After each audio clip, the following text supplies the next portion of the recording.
Hello, everybody. The Square Enix E3 thing was freaking amazing. Yeah, it was so good. The Ubisoft one, I'll be honest, is not really. There was like a thing I was interested in. Watch Dogs looked cool. I think that was the Ubisoft one. I'll be honest. Like I said, I watched it and I was like, that was alright. There's like one or two things that looked cool. Watch Dogs definitely did look cool. I haven't played the other two. I haven't played one or two. I heard stuff. I heard they were pretty okay, but there was a little kerfuffle with both of them. Just sort of like little stuff like fidelity and I don't know. It just didn't really seem like my kind of thing. But the whole like Legion idea, it sort of reminded me of like Shadows of War, Shadows of Mordor, the Nemesis system, except now you play as the Nemesis system almost, which I think is really, really cool. And I would love to see that in a fantasy setting. I would love to play as like the army of orcs, and you get to play as the different orcs with like different skill sets and stuff. I think that would be cool, like the Shadows of War, Minions of Mordor, or something like that, where you play as the baddies. You know, that I don't know, that would be cool. But that's what it sort of reminded me of. Or we could see it in like some other IP. I want to see the Nemesis system in other IPs. Like, I thought the Nemesis system was such a good idea that it really should be in other stuff, and this looks like an evolution of that. And if this works out, I want to see this in other stuff. I want to see it in more fantasy stuff, because fantasy stuff is the stuff I like, okay? It's the stuff I want to see it in. So I was really interested in that. The rest of the stuff I was just sort of like, it's kind of neat, I guess. I'm not super into Assassin's Creed. I played 1, 2, and 3, and then I stopped at and I didn't play Black Flag, which I know everyone says, oh, you gotta play Black Flag, but I'll get to it eventually, I'm sure. I don't know, it just sort of, like, 3 rubbed me in such a wrong way that even though everyone said Assassin's Creed Black Flag was really good, I didn't want to like dive into it again. And then when the subsequent ones started having their issues, I was like, I'm glad I didn't dive back into it. And then when we got the Greek one, I forget what is it called, Odyssey? I don't remember. And then we got the Norse one question mark that's coming out. I heard it was gonna have Norse stuff in it, and both of those are stuff that I'm really interested in. But I don't want to dive back in. I don't want to be burned by Assassin's Creed again, you know. But that's neither here nor there. So, yeah, Ubisoft, like, it was okay. Square Enix came out, like, swinging, like, holy crap, starting off with the Final Fantasy VII remake. I personally probably would have saved that one for last and had the Avengers one first, but I'm sure that they did the timing with that so that the Japanese creators could come out, do the interview, and then go back home and keep working. So, you know, come in, say hi, leave, and then we'd do the rest of the press conference. Or maybe they're still they're you know, say hi and then go enjoy the rest of the rest of E3 and then go home. You know, you don't want to take up too much of their time. And so I kind of understand that a little bit more. I still think that Final Fantasy VII Remake should have been the last one, the one to go out on, because that would have been, like, such a high note. And Avengers still would have been a really good coming in swinging thing to go in on. Or you could do the Final Fantasy VIII thing, because, all right, so I've got the list over here. I didn't record my impressions, because my impressions the whole time during the Square Enix thing was like, ooh, yay! I want that, and that, and that, and that. I want all of it. It was so good. It was, like, the first half hour of it was, like, some of the most professional, smart things that I've seen. Like, the new stuff got the trailer, but then they also gave gameplay. The not remakes, the like definitive editions and the updated stuff, they just got the cinematic treatment because we've already seen that. We know what it is, so we don't need to see gameplay. We know it already. The big exception to that is the Avengers, where we didn't get to see any gameplay, and that one sort of stank a little bit, especially near the very end when they're like, we promise not to do loot boxes, and we promise that the new heroes will be free. And we're like, okay, well, now you've made us ask, how are you gonna monetize it? Because now you've shoved that question into our brains and you're not answering it. Thanks for that. Now we gotta wonder about that for a while. that you probably should have like just left that out and let us not think about that, and then maybe on like a poster or something you have no loot boxes or something, you know, or when you're ready to tell us how you are going to do additional transaction stuff, then you make the promise no loot boxes and stuff. Not here. But the rest of it was good, so. All right, let me go down the list. I got the list here. So they're not in order, unfortunately. So, but that's neither here nor there. So the first one is the Avengers. I just sort of gave my thoughts on it. I'm not a huge Marvel fan. I haven't seen the new movie. I only sort of begrudgingly watched all the other Marvel movies because everyone else in my family is a fan, and I watch movies with them, and they're like, oh, this is fun, and I'm like, all right, fine, I'll turn off my brain for a while. I'm not a superhero movie kind of guy, and I think part of that comes from, like, being burned on so many of the older ones, and a lot of the games. Like, if the games when I was growing up had been good with superheroes, I think I would be more excited. But they were all sort of cookie cutter nonsense bad. So it sort of like completely spoiled me for superheroes. And I know that's not fair, but that's unfortunately life. So I'm not super hyped for the Avengers game. It definitely looks interesting. I like a lot of the voice actors that are in it. But I just gotta wait and see, and I'm not gonna be too upset if it ends up being like really scummy, because I'm not that interested in it.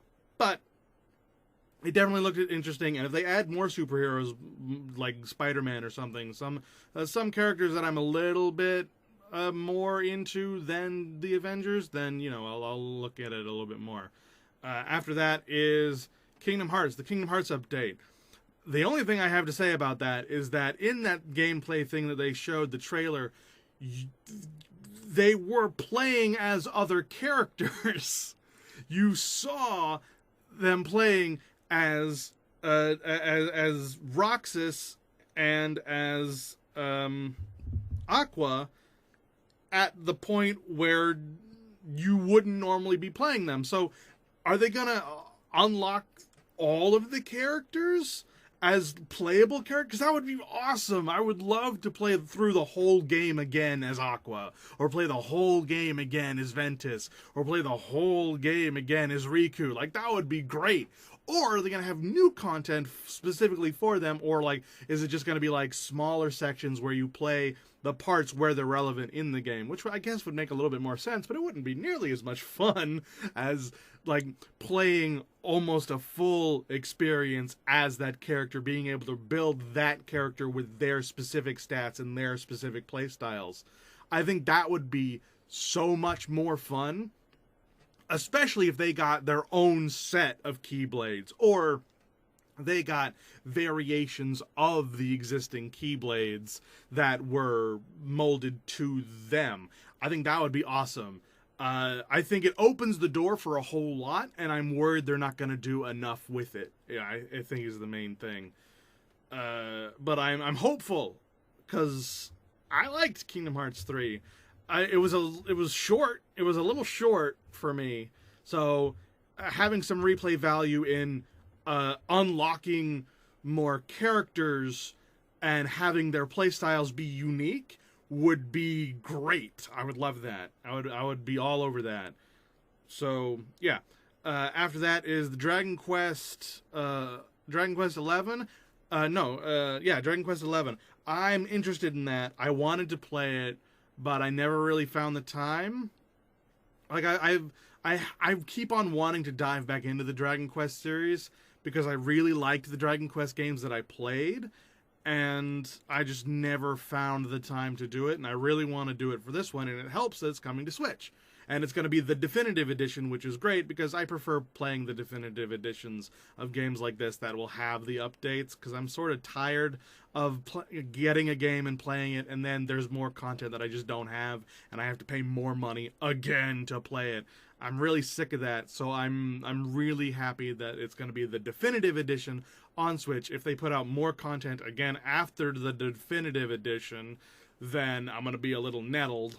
But at least it'll have all of the content up to a point, so that'll be good. So I definitely want to dive into that. Dragon Quest Builders 2, same. I wanted to play the first one. It's still on my wish list on Steam, and I still don't have it, and I still want it. And I want to play that, and I want to play Builders 2. And Builders 2, I think it said was also going to be on Switch, and that's great. I would prefer to play it on Steam, like what I want to do with Builders. I don't remember if they said it was going to be on Steam or not. I don't know. I would prefer it to be on Steam, but I'll still play it on the Switch, hands down. I'm all over that. I really want to play it. I do want to play the first one first.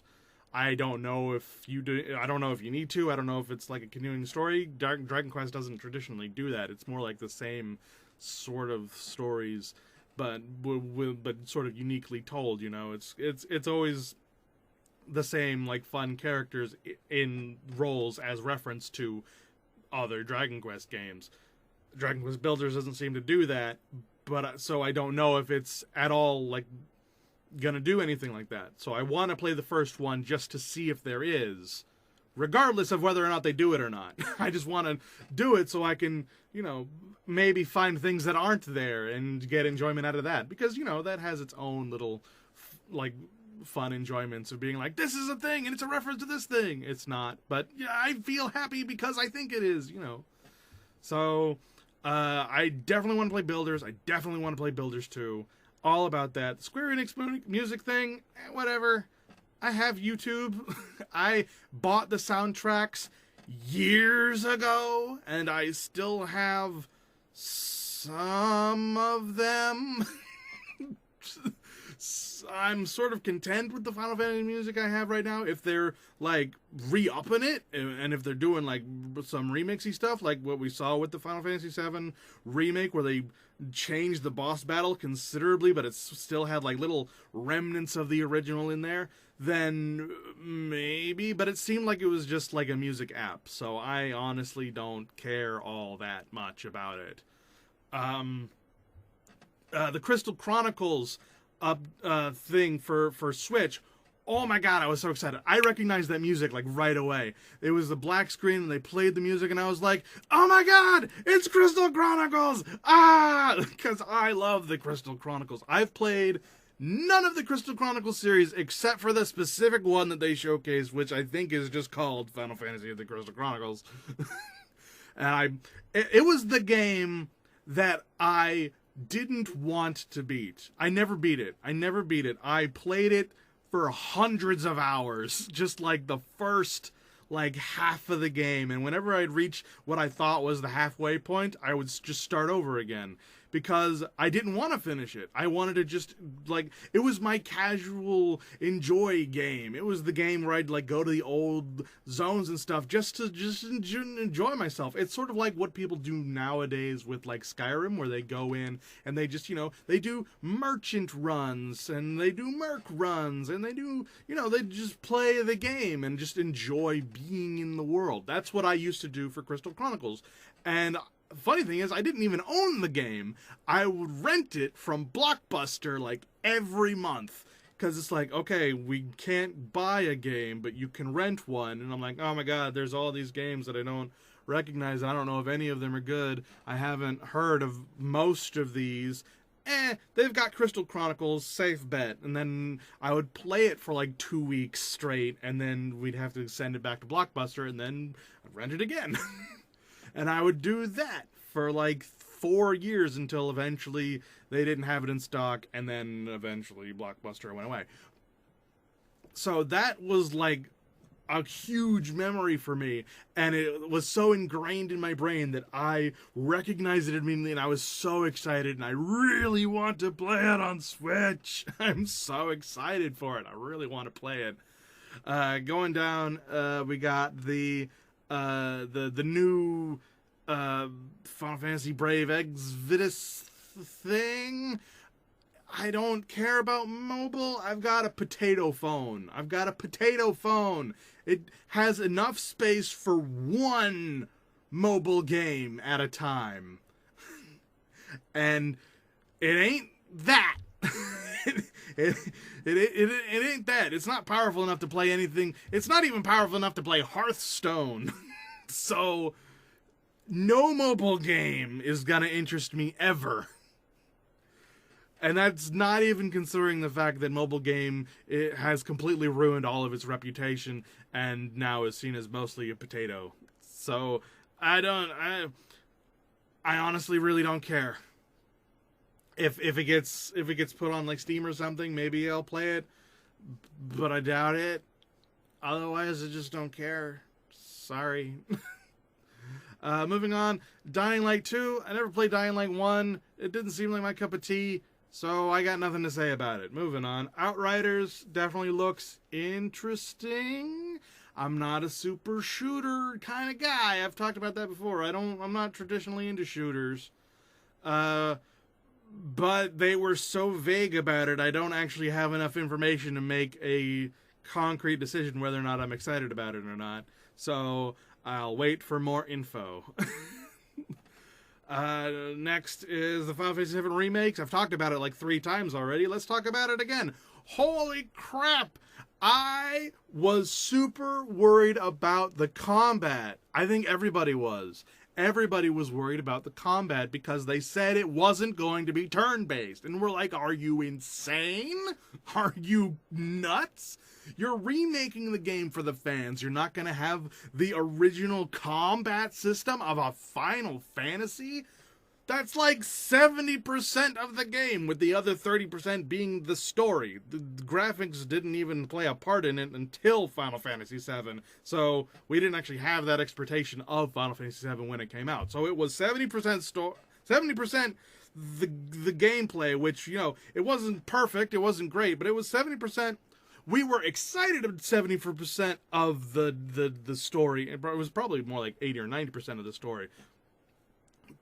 But the combat played a role, you understand? Like, it was important that the combat be right, because that's most of the game. So we were all very worried, and what we saw looked pretty good. I mean, it's no Dissidia. Dissidia, in my personal opinion, is probably the one of, like, the birthplace of the right direction, I think, for modern Final Fantasies, where it sort of mixes turn-based strategy, mixes the sort of combat moves, and has the sort of floaty, flyy, spinny stuff of, like, Kingdom Hearts, sort of.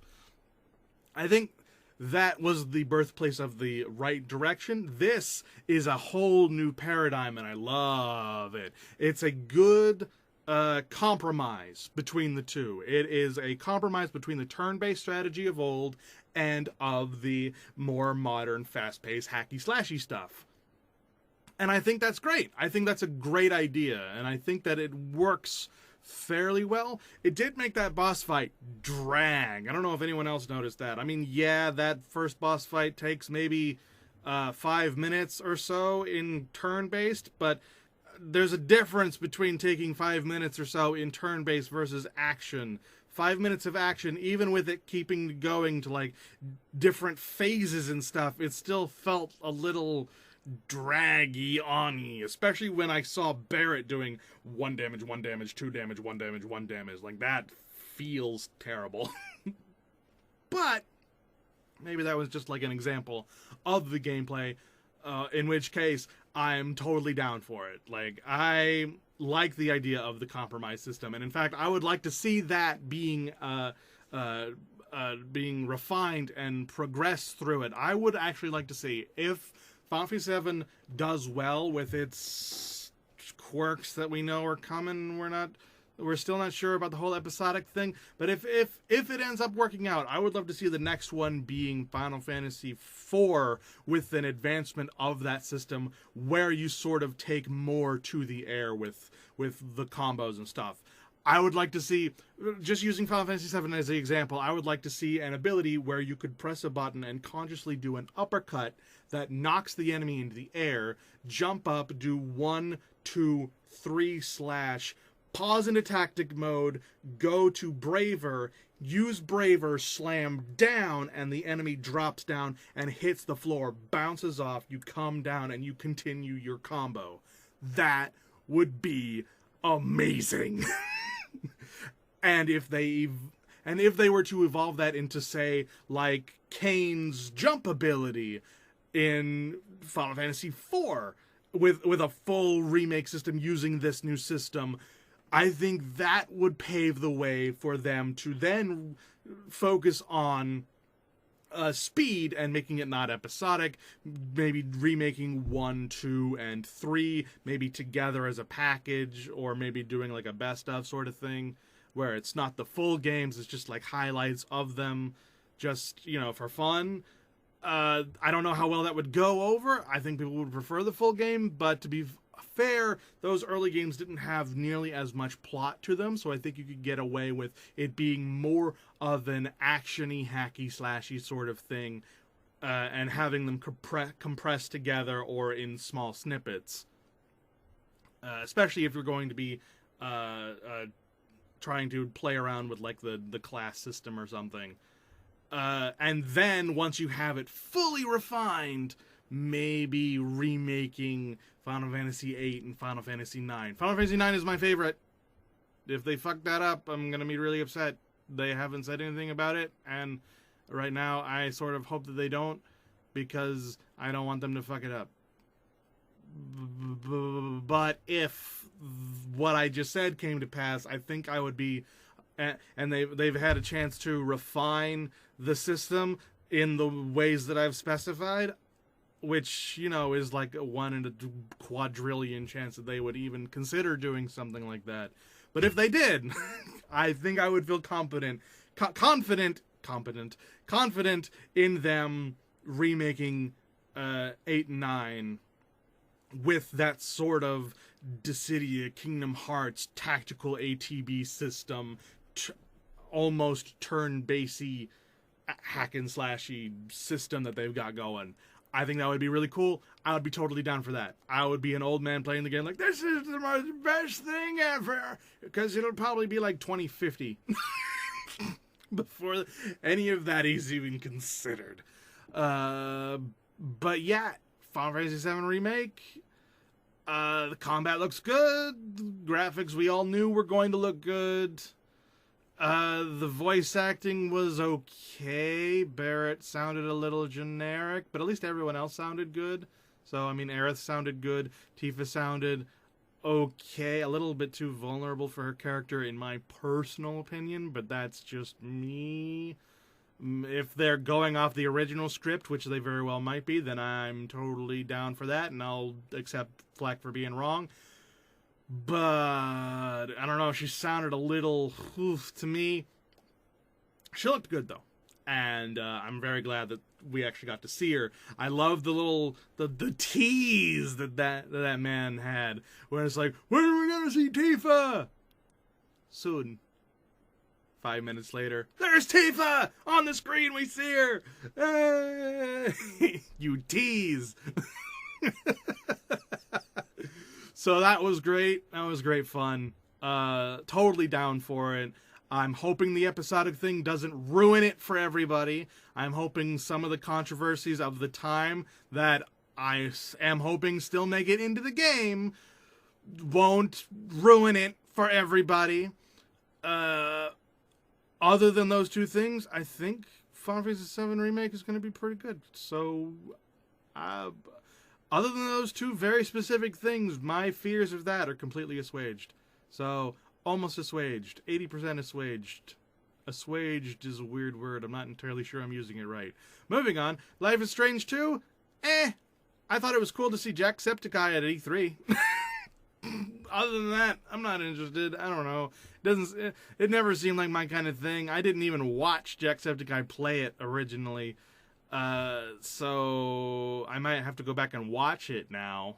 But I'm not probably not going to play it ever. And I'm not going to play the new one either. So it was still fun to watch. It was a fun sort of romp. Octopath Traveler, I was super interested in when it came out, but I never got around to playing it. Now that it's going to be on Switch, I'm interested all over again. I want to play it. I heard it was good. I heard it was a little fast. I heard that it was a little short in places, but I heard that what was there was good. So, you know, you take what you can get. The Romancing Salsa and Saga Scarlet Grace definitely seemed interesting to me. I like that we're getting more games from the East coming over to the West. Some of the stuff that they were like, probably back in the day, they were like, they're not gonna like this. And nowadays they're like, okay, maybe they'll like this. Seeing as how crazy we are for basically anything that comes from over there. maybe they'll like this. And Romancing Salsa specifically seemed very interesting to me. Although, was it Saga the Scarlet Grace that had that overmap and that weird like tactical, almost Final Fantasy X-ish turn system where you could like maneuver when turns were going to happen? Because that seemed really interesting to me. I don't know how that's going to work, but it seemed interesting. I'm going to keep my eye open on both of those things. Going down the list here. Shadowbringers. Final Fantasy XIV Shadowbringers. I keep on meaning to go back into Final Fantasy XIV. The first story that they get you in with Final Fantasy XIV really sort of killed it for me. And losing all of my frickin' footage really killed it for me. I was very unhappy about that. And I don't really want to pay a subscription to another MMO right now. I'm not super down for that. But eventually I've got to go back to 14, and what I'm probably going to do is sometime in the future, whenever I go around to doing my, I have a plan in the future to someday play all of the Final Fantasies, either as a recording or as a live stream. Maybe like the day I get good internet, I do like just a live stream marathon of all the Final Fantasies, including 14, if they'll let me. Or I'll do the live stream and then transcribe it over to YouTube or something. I don't know. That was sort of the dream scenario. But if it takes too long, if I get any more gray hairs on my head, which you can't see them on the camera, but they've been starting to drive me crazy getting in my eyes. So if it takes too long to get good internet out in the boondocks where I live, then maybe I'll just have to suck it up and just start playing all the Final Fantasies and just putting it on YouTube. And then I'll go back to playing 14. I don't know. We'll have to wait and see. Speaking of Final Fantasy VIII Remake, I'm still having fun playing the Final Fantasy VIII port on Steam. I did have to mod it so you get the proper music because they did the stupid MIDI thing and it's awful. But there's an easy fix for it, and once you do it, you have fun with it. I've started playing it like 4 times and then I stop somewhere around the end of the first disc, where the end of the first disc would have been, just because the first disc is the one that I have so many more fond memories of. That's the one I play when I want to be nostalgic. I haven't actually sat down to beat it like ever, not even like when I bought it. But if when the remake comes out, maybe that'll be the one I record for the thing. I actually kind of want to go back and play Final Fantasy VIII just on its own, just because that was the one that made it on my channel that I actually finished, because I started with 9 and it was my favorite one, but then I lost the recordings of it and I was so upset that I stopped playing it and I started playing 8 instead. Or did I beat 8 first? I might have beat 8 first. It's been years. It's been like a decade. I think I beat 8 first, and then I started on 9, and then I lost all the footage, and that just sort of killed any enthusiasm I had to play that on YouTube. So, but yeah, it looks good. I know that some people are like, we should be getting a remake of Final Fantasy VIII. Let's let them figure out 7 first. Let's not make them rush this, okay? let's make sure they get it right, and then we can ask for the next game, alright? I don't want them pulling us a Final Fantasy 13 where they put out 13 and it was garbage, but they've already started making 13.2 and 13.3. There's nothing we can do about it. They just gotta hope for the best. Let's not have that happen again, especially with our nostalgia. That would be terrible for everyone. That being said, in the future, yes, I would like to see a Final Fantasy VIII full remake, but for right now, this high fidelity update thing, especially if they put in like the good music to start, we don't have to mod it in this time, I'll be happy with that. I was totally singing the music the entire time. Last Remnant was another one that I recognized right off the bat. To be honest, I didn't like Last Remnant all that much. I played Last Remnant after Final Fantasy 13 upset me so much. I'm like, I gotta play a different JRPG. I gotta play some other RPG that's Final Fantasy similar, because I've been playing Final Fantasy my whole life, and this one has ruined my life, and I gotta play a different one. I gotta play something else, and I can't play one I've already played. I gotta play a new game. Last Remnant, it seems vaguely Final Fantasy-ish. Let's play it. And it wasn't. It wasn't bad. It just wasn't what I needed for my poor teenage psychologically damaged from 13 brain. I'm hyping up the trauma of 13 too much, but it did legitimately upset me, and that drove me to Last Remnant, and Last Remnant just wasn't what I was looking for. But I did recognize, like, every character. Credit to Last Remnant, I played maybe 20 hours of it, which in JRPG time is like the beginning and nothing else. But I recognized like almost everyone in the remaster, and I'm like, how do I recognize the music even? I recognized the theme. I don't remember having such an attachment to Last Remnant, but I guess I gotta go back and play it now, because it left something on me that made me remember it just as easily as I remembered Crystal Chronicles, and I played it significantly less. So that's another one I'm interested in. Last one, Oninaki, looked cool, super interested. Like, not even a question. I saw it and I was like, what is this? That's kind of weird. It looks kind of neat. Alright, I'm into it. I know basically nothing about it. Like, to be perfectly honest, I actually don't remember Oninaki at all. I don't remember what I saw. I just remember that I was interested because everything else on this list completely, like, stuffed my brain. I had to make space. And Oninaki was, unfortunately, I guess, the one that I pushed out. I don't remember it at all, but I remember that I was interested. But I remember I was into it. So that's, I guess, what I gotta say about it. I'm interested.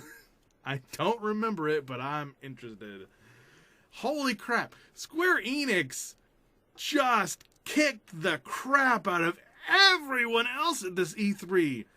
I mean, Nintendo's gotta go next. And we know there's a new Pokemon game at minimum, so maybe Nintendo will steal it.